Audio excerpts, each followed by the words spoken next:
Ya. Baik. Bismillahirrahmanirrahim. Alhamdulillah wassalatu wassalamu ala Rasulillah wa ala alihi wa ashabihi wa man walah wa la haula wa la quwwata illa billah. Amma ba'd. Allahumma subhanaka la ilma lana illa ma 'allamtana innaka antal alimul hakim wa tub 'alaina innaka antat tawwabur rahim. Allahumma faqihna fid din wa 'allimna ta'wil warzuqna al-ikhlas fil 'ilmi wal 'amal. Rabbi shrah li sadri wa yassir li amri wahlul 'uqdatam min lisani yafqahu qawli. Allahumma amin. Taib. Kita lanjutkan ngaji kitab Yaqutun Nafis ala madhabil Imam Ibn Idris rahimahullah ta'ala, kitab fikih dalam madhab Syafi'i, yang mana pada pertemuan sebelumnya kita sudah bahas sampai pembahasan pembatal wudhu dan juga hal-hal yang diharamkan ketika seorang batal wudhu. Nah, sekarang kita masuk ke pembahasan berikutnya, yaitu pembahasan mandi. Di awal pembahasan fikih thaharah kita sudah sampaikan bahwasanya bersuci itu ada maqasid, ada wasail. Ya. Yang maqasid ada 4, yaitu wudhu, kemudian mandi, kemudian tayammum, kemudian istinja. Ya, itu maqasidut thaharah. Maksud daripada thaharah. Ada wasail, wasilah atau alat yang digunakan untuk bersuci.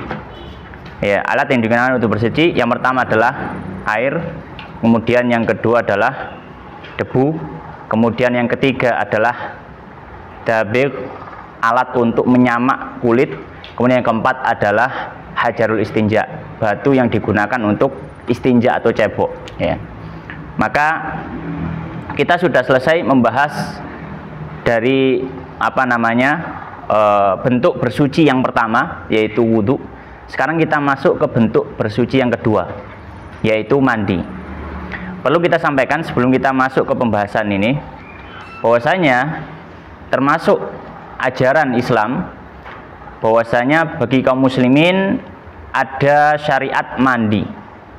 Ada syariat mandi, dan ini termasuk keistimewaan syariat Islam. Kalau kita lihat dalam agama manapun, tidak ada agama yang mengatur, memerintahkan pengikutnya untuk mandi. Hanya Islam agama yang sampai nyuruh umatnya mandi. Dan ini termasuk keistimewaan. Ya, termasuk keistimewaan. Nah, mandi dalam aturan fikih Islam terbagi menjadi 2. Ada mandi itu yang sifatnya wajib bagi seorang muslim. Ada mandi yang sifatnya wajib bagi seorang muslim. Yang kedua, ada mandi yang sifatnya sunnah. Apa bedanya, Ustadz? Kalau dia itu wajib, maka ketika terjadi sebabnya dia harus mandi. Ya, dia harus mandi. Tapi kalau dia sunnah, kalau tidak dikerjakan mandi, dia tidak mendapatkan dosa, tidak ada masalah. Ibadah yang berhubungan dengan mandi itu tetap sah. Tapi kalau mandinya itu wajib, ibadah yang berhubungan dengan mandi menjadi tidak sah. Dampaknya nanti ke ibadah yang akan dilakukan setelah dia mandi. Ya. Maka di sini kita memasuki apa yang disampaikan oleh musannif rahimahullah ta'ala. Nang kitab halaman 25, nek nang kitab Andri halaman 8. 8. Nek kitab Barul 23. Kitab Ziko 23 pisan. Oh, 17. Beda-beda iki kitab cetakan beda-beda. Coba kita baca. Bismillahirrahmanirrahim. Qala al-musannifu rahimallahu taala wa nafa'ana bi ilmi fid dunya wal akhirah wa dakhalahu fasiha jannatihi wa taghammadahu bi rahmatihi Allahumma amin. Berkata penulis kitab Yaqut Nafis, yaitu Habib Ahmad bin Umar Asyatiri yang wafat tahun 1360 Hijriah rahimahullahu taala. Al-ghuslu artinya mandi. Ya, al-ghuslu artinya mandi. Ada 2 harokat. Ada al-ghuslu dengan mendomah ghainnya hu. Ada al-ghuslu dengan menfathah. Ya, ada. Nah, ini saking rincinya bahasa Arab, salah harokat salah arti. Ada al-ghuslu, ada al-ghuslu. Ketika ghainnya di dhammah maka maknanya adalah mandi. Maka al-ghuslu maknanya apa? Mandi.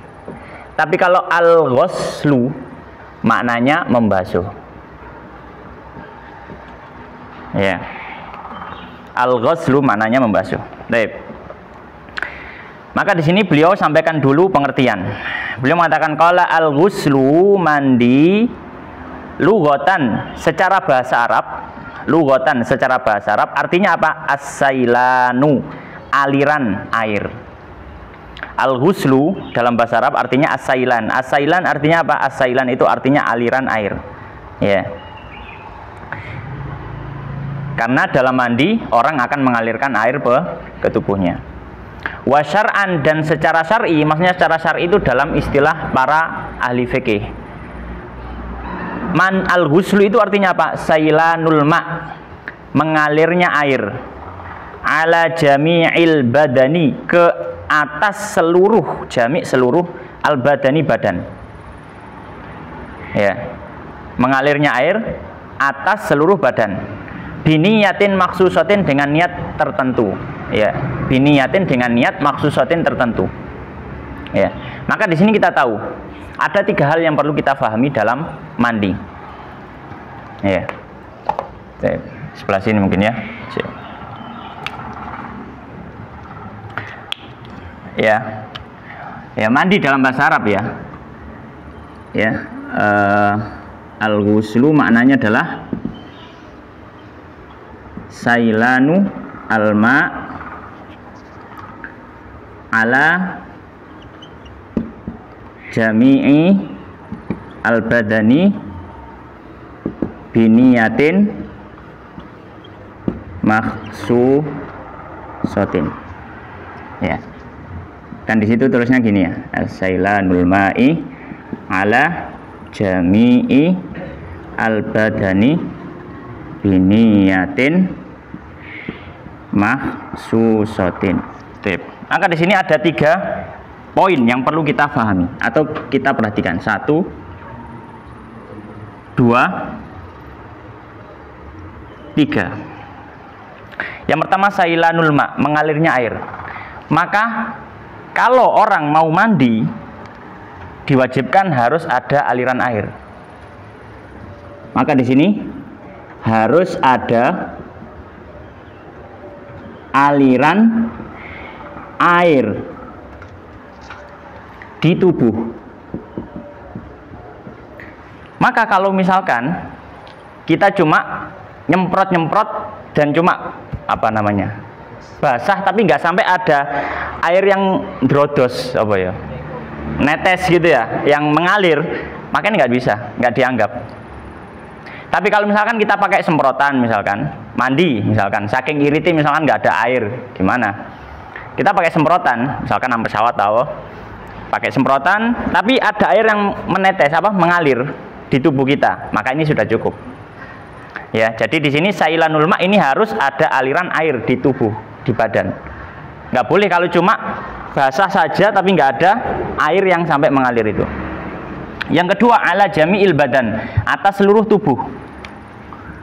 Maka ya, air harus mengenai bagian tubuh yang luar, harus mengenai semua, seluruh ya, mengenai semua bagian tubuh yang luar.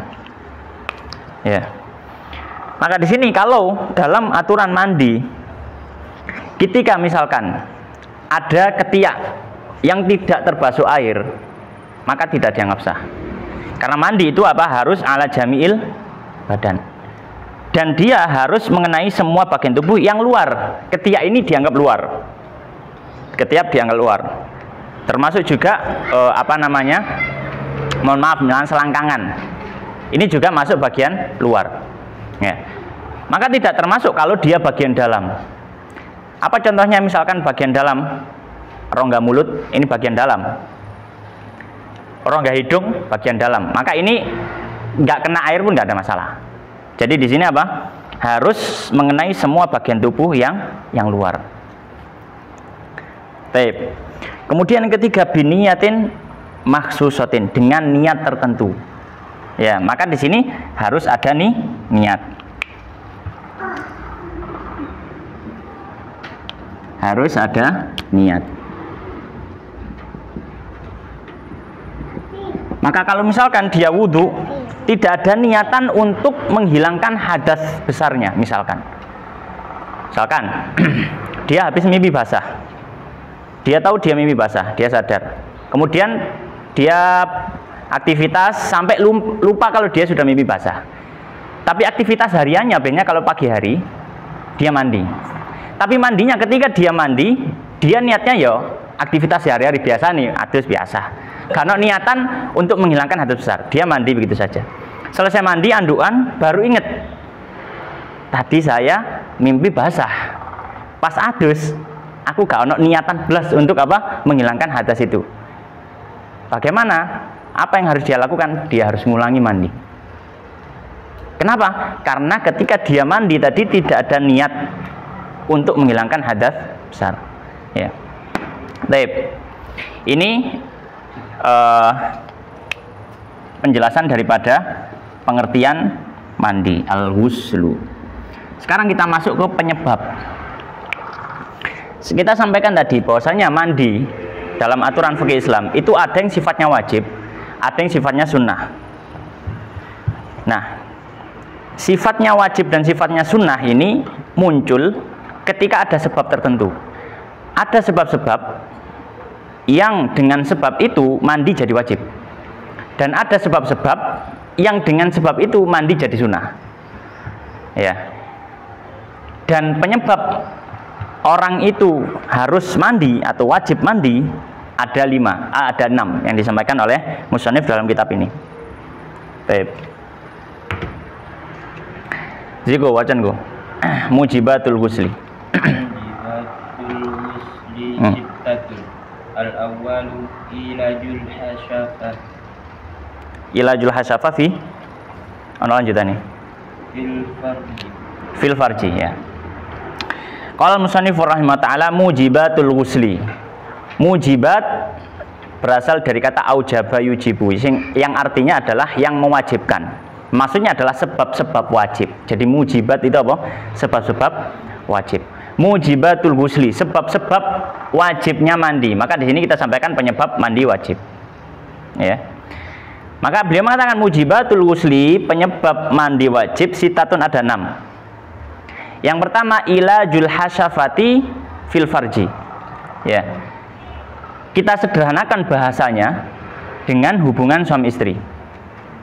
Kita sederhanakan bahasanya dengan hubungan suami istri. Ya. Tapi kalau di situ kalau kita artikan satu persatu, ilaj itu masuk, al hasyafah itu zakar, ya, kemaluan laki-laki, fil farji ke dalam farjinya perempuan. Ya. Yang dimaksud ya hubungan suami istri. Yang dimaksud hubungan suami istri. Maka ya dalam hubungan suami istri ya ada 2 kondisi. Ya, ada 2 kondisi. Kondisi pertama sampai keluar mani. Sampai keluar mani. Kondisi kedua tidak sampai keluar mani. Maka dalam 2 kondisi ini sama-sama wajib mandi. Kita katakan wajib mandi. Wajib mandi. Baik. Kemudian yang kedua, ono kita beda gak? Ayo wacan. Asani khurujul mani. Ya, asani yang kedua khurujul mani, keluarnya air mani. Ya. Keluarnya air mani. Ya. Baik, keluar air mani ini ada beberapa kondisi, ya, ada beberapa kondisi, atau ada 2 kondisi. Kenapa dia sampai keluar air mani? Yang paling umum keluar air mani karena syahwat. Karena apa? Syahwat. Ada yang keluar air mani tanpa syahwat.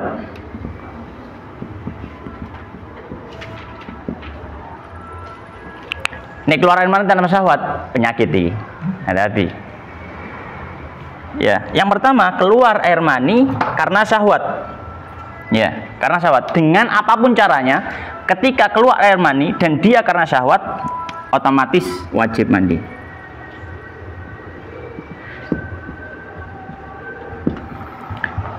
Yang kedua, keluar air mani tanpa syahwat. Ada beberapa orang yang mungkin diberikan ujian penyakit. Ya, penyakit.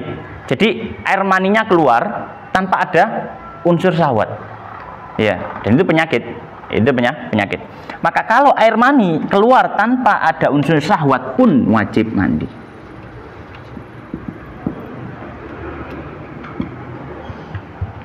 Jadi di dua kondisi wajib apa? Wajib mandi. Baik. Kemudian yang ketiga, wajan tadi. Yang ketiga adalah al-haid, yaitu apa? Haid. Maka haid ini menjadi penyebab wajib mandi, ya.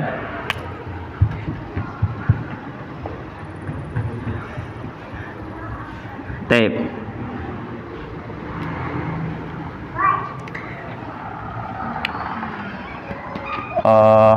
Iya. Oh, enggak usah jadi dua. Satu aja. Yang dimaksud haid menjadi penyebab wajib mandi adalah ketika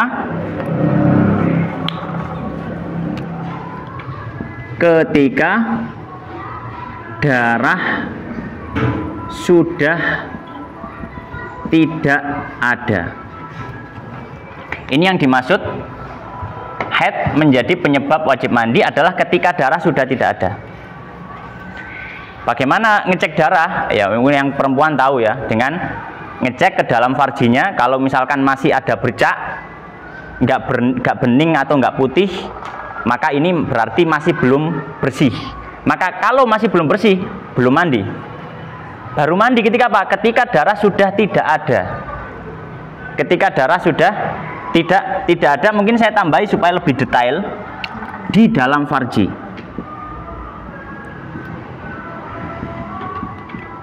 Karena mungkin ada sebagian yang mengira ngecek suci nggak sucinya itu hanya melihat dari pembalut saja. Pembalutnya resik, berarti wis resik, kurang mesti. Ya.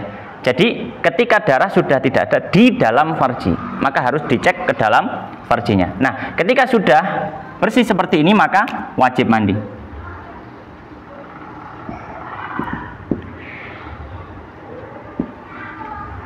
Kalau belum, masih ada bercak darah, maka ya nggak boleh. Nifas yang ke apa jenenge? Yang keempat, wacan siapa? Ar-rabi'u yang keempat, an-nifasu. Nifas ini juga sama. Nifas yaitu ketika yang dimaksud adalah ketika darah sudah tidak ada di dalam farji, maka apa? Wajib mandi.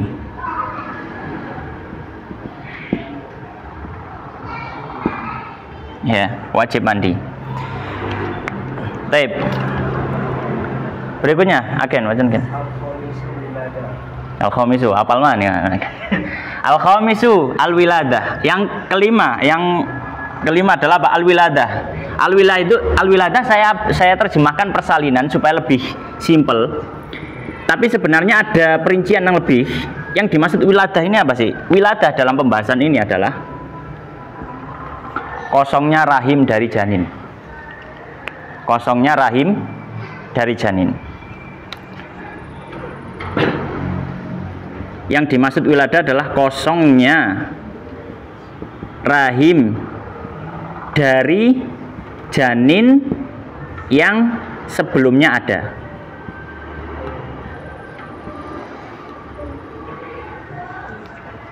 Ya. Kosongnya rahim dari janin yang sebelumnya ada. Maka di sini kita sampaikan, maka masuk di sini nggak cuma orang yang melahirkan dalam kondisi wujud bayi. Kenapa? Karena juga ada kasus misalkan keguguran.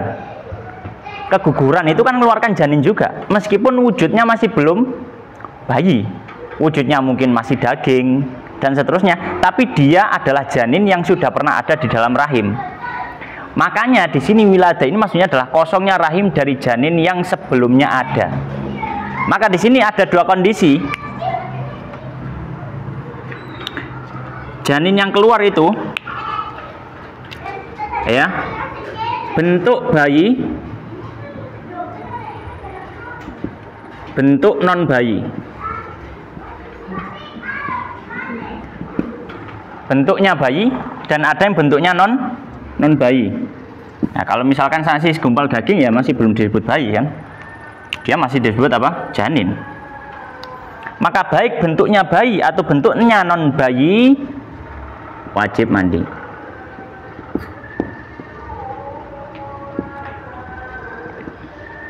Wajib mandi. Taib.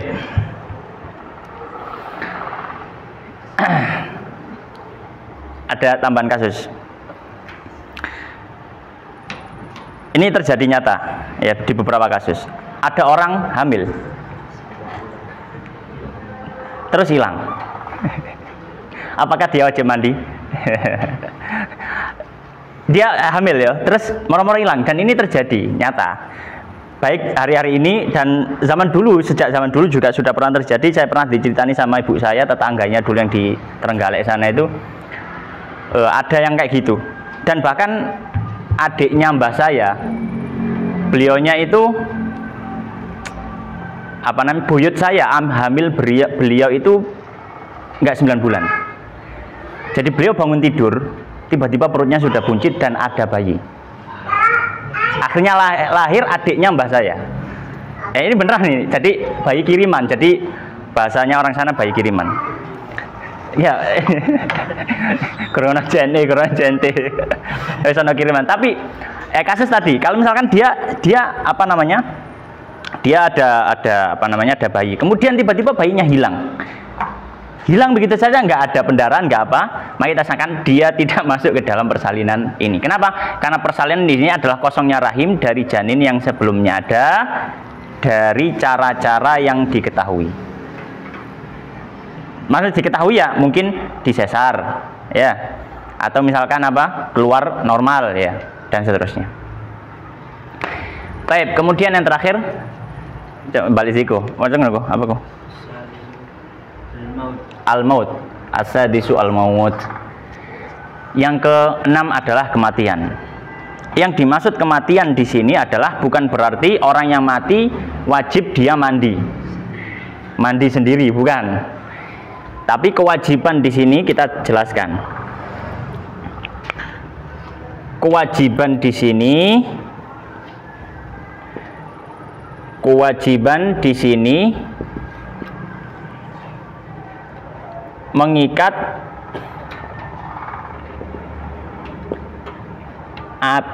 pada orang yang masih hidup. Ya. Untuk apa? Untuk memandikan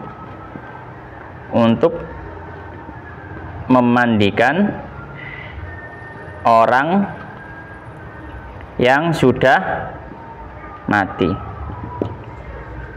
Ya. Taib. Ya. Jadi penyebab yang terakhir adalah kematian, maka kewajiban di sini mengikat pada orang yang masih hidup. Dalam artian yang wajib itu yang hidup. Untuk apa? Untuk memandikan orang yang sudah mati ini. Untuk memandikan orang yang sudah mati.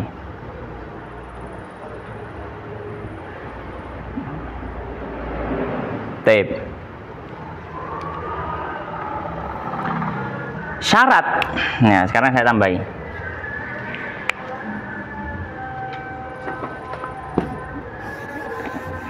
Saya tambah sendiri ini ya.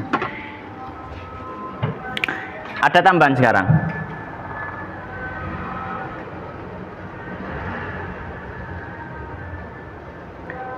Syarat wajib mandi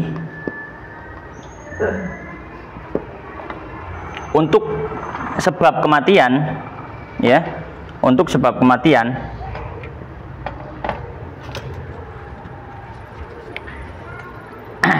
ini adalah ada dua. Yang pertama muslim.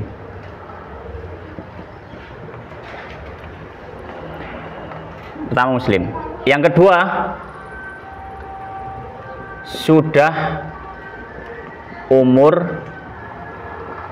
6 bulan dalam kandungan. Nggih. Baik. Maka syarat wajib mandi dengan sebab kematian ini, ya. Si.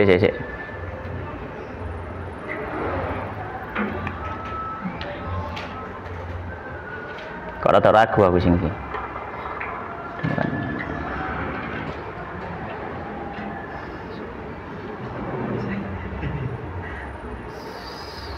Sudah umur kadang tulis nih, tak hilangnya si jine. Gak apa, muslim tak ya. Gue tak cek mana, aku di salah. Ya. Tapi syarat wajib mandi di sini adalah muslim. Maka kalau dia orang kafir, tidak ada kewajiban untuk memandikan orang kafir. Tidak ada kewajiban untuk memandikan apa? Orang kafir. Maka syaratnya apa? Syaratnya dia muslim. Syaratnya muslim. Baik, mungkin ini yang bisa kita bahas pada kesempatan sore hari ini. Allah taala alam wa sallallahu wa sallim wa barik ala nabiyina Muhammadin wa ala alihi wa sahbihi ajmain. Subhanakallahumma bihamdika asyhadu an la ilaha illa anta astaghfiruka wa atubu ilaik. Wa alhamdulillahi rabbil alamin. Assalamualaikum warahmatullahi wabarakatuh.